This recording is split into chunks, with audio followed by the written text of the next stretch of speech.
존경하는 국민 여러분, 이하경 부회장님과 선배 동료 의원 여러분, 그리고 국무총리를 비롯한 국무위원 여러분, 국민의힘 강선영입니다. 발언에 앞서 오늘 임무수행 중 순직한 육군항공 고 정상근, 장희성 준이의 명복을 빕니다.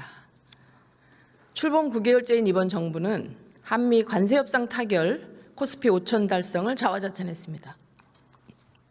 그러나 현실은 국민연금까지 동원했음에도 불구하고 달러 환율은 1,400원대 중반을 넘나들고 있으며 한미 관세협상도 난항을 거듭하고 있습니다.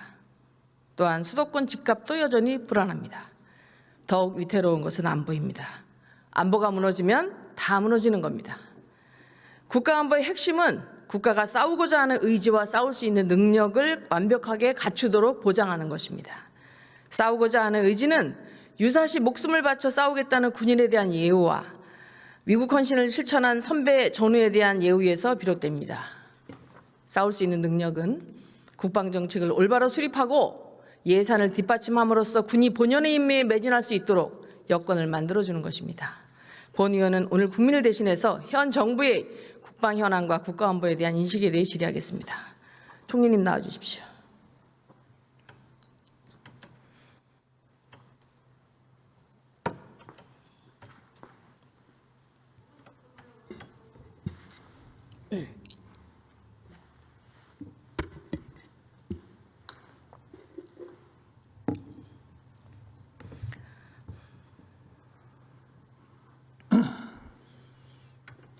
오랜만에 뵙겠습니다.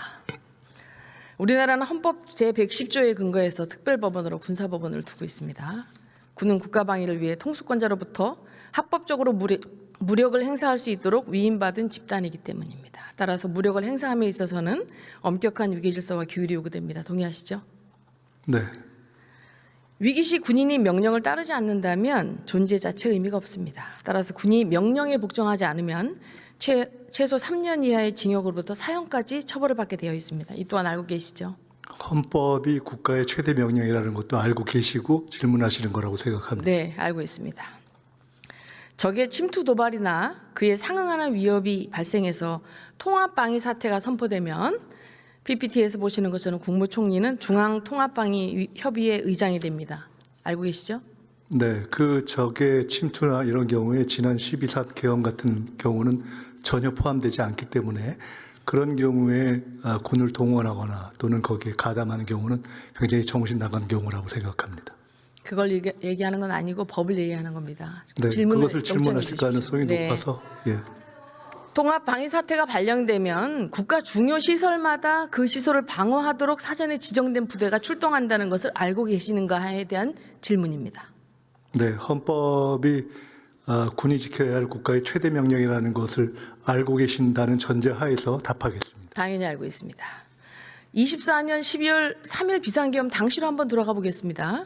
당시 출동부대의 사령관급 이상 지휘관은 알고 있었지만 그 외에 출동한 대부분의 군인들은 비상계엄의 발령 이유를 명확하게 인지하지 못하고 위기 상황이 발생했을 것이라는 가정하에 명령을 받고 출동했습니다.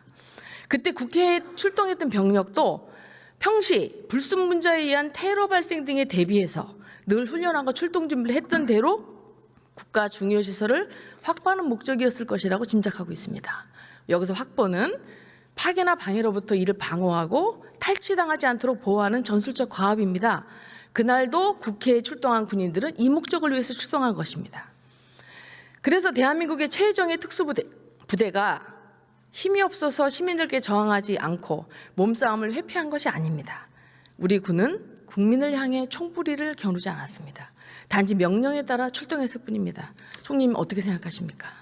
명령에 따라 출동했지만 그때 평장병들조차도 사실상 국가 비상사태에 준하는 상황이 있지 않았다는 것, 그리고 그 당시 현장에서의 상황에 대한 상식적 판단에 기초해서 사실상 군이 그 계엄에 복무하려는 사령관들이 내렸던 그런 명령에 응하지 않거나 또는 소극적으로 임한 매우 장한 행동을 했던 것을 기억하실 것입니다.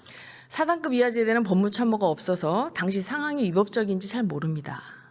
이렇게 이유도 모르고 명령을 받고 출동했다는 이유로 현재까지 중징계를 받은 인원이 대령급 이상 21명, 보직대기 인원이 52명입니다. 여전히 많은 장병들이 수사와 조사를 받고 있습니다. 이렇게 실제 정확한 내용도 모르고 명령받은 군인들의 싸우려는 의지를 꺾어서 무엇을 얻으려는 겁니까, 총리님? 그런 질문을 하시기 전에 제가 국방위에서 지금까지 쭉 보아온 의원님께서 한 번이라도 개헌과 내란에 대해서 진지하게 잘못됐다라고 말씀하신 적이 있는지 먼저 확인하고 싶고, 그런 것이 아닌 상태에서 지금 군 문제에 대해서 저런 내용을 모르고 응했다, 그것에 대해서 수사하는 것이 옳으냐라는 질문은 대단히 무의미한 질문이라고 봅니다. 자, 저는 비상계엄에 대해서 옳지 않다고 발언했고요. 내란이라는 것은 아직 사법적 판단하에 있다는 말을 했습니다. 다음 질문하겠습니다. 그럼에도 불구하고 시간이 국관대계 없으니 개헌을 다음 질문 들어주십시오. 지지하는 언행을 하신 걸로 자, 알고 본 있습니다. 의원은 사전에 계엄을 인지하고 출동 명령을 내렸던 고위 장성급 지휘관을 대변하고자 하지 않습니다. 오직 상관의 명령을 준엄하게 받아들이고 그 명령을 따랐던 순수한 군인들한테 책임을 묻는 게 적절치 않다는 관점입니다. 네, 완벽하게 순수하거나 또는 어떤 상황에서 불가항력적인 경우에 대해서 저희들이 징계하거나 또는 문제 삼고 있지 않습니다. 자, 그렇지만 명령이 하달되면 목숨 걸고 나라를 지키는 마음으로 출동했던 군인들한테 국민에게 총을 겨눴다. 그러면서 지속적으로 TF와 수사와 조사를 해서 군이 지금 싸우는 데 집중하지 못하도록 하고 있습니다. 군인들이 더 이상 자신의 군복을 자랑스럽지 못하게 생각하고 있습니다. 이 부분에 대해서 총리로서 책임감 못 느끼십니까? 그런 상황에 대해서 의회에서 일관되게 문제 제기를 안 하신 데 대한 책임을 못 느끼십니까? 제가 질문하고 있습니다. 제 질문에 답변해 주십시오. 자, 25년 말 기준으로 급식 피복비, 전투 예비 탄약, 무기 획득비 등 국방비 1조 3천억 원이 미지급 사태가 발생했습니다. 25년도 기준 국가예산 673조, 경제력 순위 14위, 군사력 5위인 대한민국이 국방비를 제때 지급하지 못할 정도로 가난합니까, 총리? 잘못됐다고 봅니다. 그죠. 정부는 지난해 2차 추경을 통해 민생회복 소비 쿠폰 12조 1천억 원 현금을 살포하고요. 미래 세대에게 빚을 전가하는 적자국제 21조를 발행했습니다. 당시 기재부는 국고 부족을 알았어요. 그래서 5조 원을 차입하면서 여기에 국방비 1조 3천억 원 포함시키지 않았습니다. 고의입니까, 실수입니까? 지금 말씀하신 것과 국방비 미지급 문제는 전혀 연동되는 사안이 아니라고 봅니다. 연동되는 것입니다. 확인한 바로는. 9일 다 해결되었습니다. 자, 그래. 만약에 이게 대한 고의면 재정적 기술적 문제에 대한 문제를 제기해주면 그것을 이게 개선하겠습니다. 고의면 국방력을 약화시키려는 의도일 것이고 실수라면은 국가안보를 소홀히 하는 이 정부를 대변하는 것이라고 생각하는데 그건 어떻게 생각하십니까? 지금 이 정부에 대해서 국가안보를 소홀히 했다라고 말씀하시는 것에 대해서 전혀 동의하기 어렵습니다. 그렇지 않습니까? 대통령은 자주 국방 실현을 앞당기겠다. 국방을 외부에 의존하는 것은 자존심의 문제라고 언급했습니다. 국가안보는 이렇게 말로 하는 게 아닙니다. 싸우는 능력을 갖추는 겁니다. 이를 위해서는 국방 예산의 편성의 집행, 이런 것들에 대해서도 명확히 해줘야 되는데 이렇게 국방 예산 집행하지 않고 무책임한 재정 운영한 거에 대해서 총리로서 사과와 재발 방지 대책을 어떻게 하실 겁니까? 이미 그 부분에 대해서 국방부에서 개선했습니다. 국방부가 아니고 총리가 책임져야 되는 거 아닙니까? 아닙니다. 이상입니다. 들어가십시오. 차관님 나오십시오.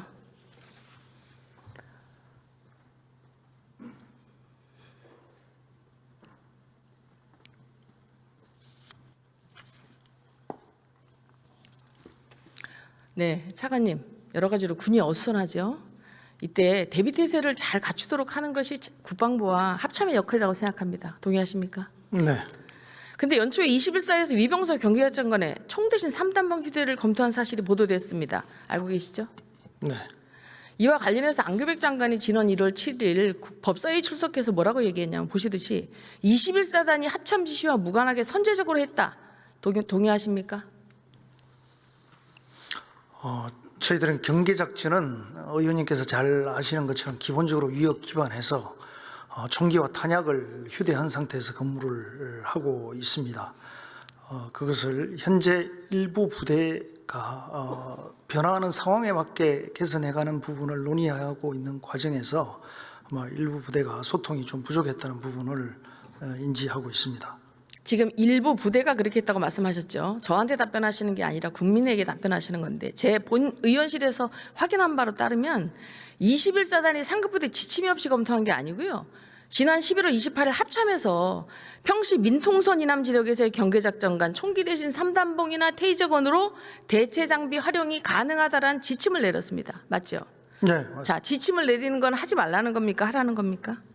그러니까 그 지침이 이제 논의되고 있는 과정에서 충분한 수기와 검토가 부족한 상태에서 일부 소통이 부족한 상태에서 일부 부대에서 자체적으로 이루어진 측면이 있는 걸로 보입니다. 자, 그런데 지작사에서는 그걸로 연말 회의 시에 군단장, 사단장한테 교육을 시켰더니 그 군단장이 1월 1일부 시행을 하자고 해서 이미 일부 부대는 시행하는데 뒤늦게 시행하려고 하던 21사단이 이게 언론에 보도돼서 철회한 겁니다. 알고 계시죠? 네. 군인에게 총은 생명과 같습니다. 총을 내려놓고 3단봉을 들게 하는 것은 이건 군인으로서의 본질적인 목적을 회피하는 것이라고 생각합니다. 어떻게 생각하십니까? 예, 기본적으로 접촉 지역이라든지 이 위협에 상응하는 총기와 탄약을 휴대한 상태에서 근무를 다 하고 있습니다. 그런데 의원님께서 아시는 것처럼 병원이라든지 도심 지역의 학교라든지 이런 어떤 상황의 변화에 맞는 부분은 일부 검토를 하고 있다는 말씀을 드립니다.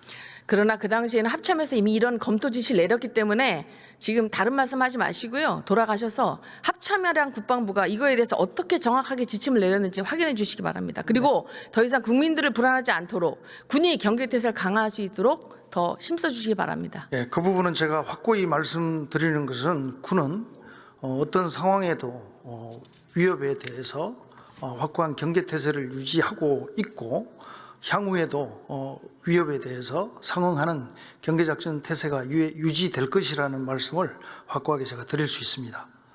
이상입니다. 들어가십시오. 총리님 다시 한번 나와 주십시오.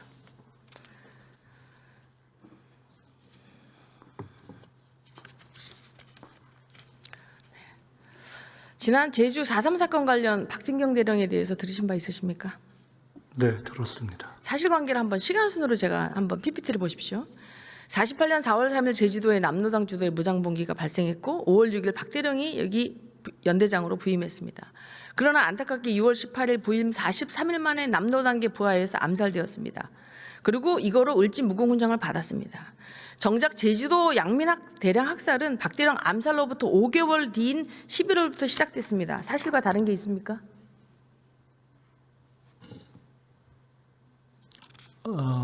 다 확인해 봐야 되겠습니다. 이건 사실 역사적 사실입니다.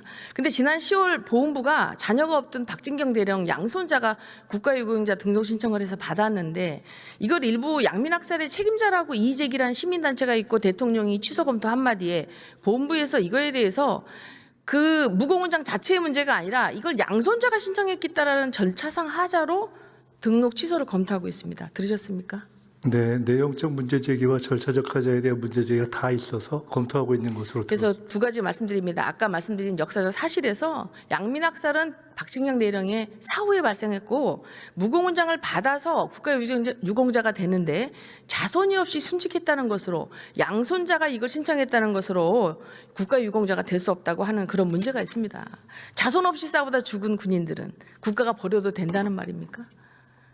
아까 말씀드린 대로 내용적 문제 제기와 절차적 하자 두 가지가 다 있어서에 대한 문제 제기가 다 있어서 확인 중에 있습니다. 자, 이 자리를 빌어 저도 4.3 사건의 무고한 희생자 유가족들께는 애도를 표하지만 고 박진경 대령처럼 국가를 위해 헌신하다 돌아가신 분들의 명예도 다시 한번 살펴주시길 바랍니다. 네, 확인하겠습니다. 감사합니다. 들어가십시오.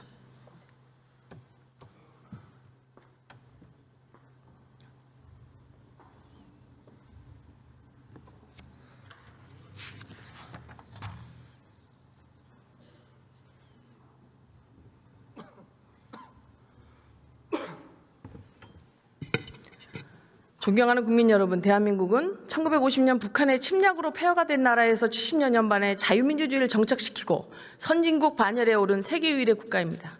그 바탕에는 우리 국군 약 63만 명과 유엔군 17만 명의 희생이 있었고 정전 이후 한미연합 방위체제라는 안보적 뒷받침이 있었기 때문에 가능했습니다. 그러나 지금 이재명 정부의 안보에 대한 인식은 어떠합니까? 핵 개발과 연이은 미사일 발사 등 북한의 호전성은 가속화되고 있는데 대북 방송 중단과 확성기를 철거하고 우리 군에 불리하게 작용했던 9.19 군사 합의를 복원하고자 합니다. 나아가 정전협정을 정면으로 부정하는 DMZ 법안 등으로 한미동맹을 위태롭게 하는 등 이재명 정부의 안보에 대한 인식은 스스로 안보를 위협하는 상황으로 몰아가고 있습니다. 이 와중에 군 최고의 군령기관인 합참은 접촉지역 최전방 부대에 대해 총 대신 3단봉을 들라는 황당한 지침을 하달하여 대비태세를 스스로 약화시키고 있습니다. 국방부는 비상계엄의 실체를 파헤친답시고 1년 넘게 이어지는 각종 TF의 수사와 조사로 군 내부의 불안과 불신을 야기하고 흉흉한 분위기를 조성하여 장병들의 사기를 떨어뜨리고 있습니다. 이에 더해 이 정부는 고 박진경 대령과 같이 역사가 명확히 증명하는 국가영웅의 희생마저 폄훼하고 있습니다. 이로 인해 현재 대한민국 국군은 명예와 자부심을 잃고 싸우려는 의지가 약화되고 있는 실정입니다. 또 한편 이 정부는 국방비를 돈이 없어서 못 주는 초유의 사태를 만들고 심지어 장병들의 적금과 수당도 제때 주지 못하는 무능함으로 싸울 수 있는 능력마저 약화시키고 있습니다. 산 자든 죽은 자든 군복을 입고 국가를 위해 목숨 바쳐 헌신한 사람들은 존경받고 스스로 그 가치의 소중함에 집중하도록 해야 합니다. 이재명 정부는 더 이상 명령받고 출동한 군인에 대한 조사와 말도 안 되는 혐의 씌우기를 중단하고 우리 군을 싸우고자 하는 의지가 넘치고 싸울 수 있는 충분한 능력을 갖추도록 만들어야 합니다. 평화를 원하거든 전쟁을 준비하라는 말은 단순히 고대 병법가의 명언으로만 치부될 문제가 아님을 이재명 정부는 분명히 인식하기 바랍니다. 경청해 주셔서 감사합니다.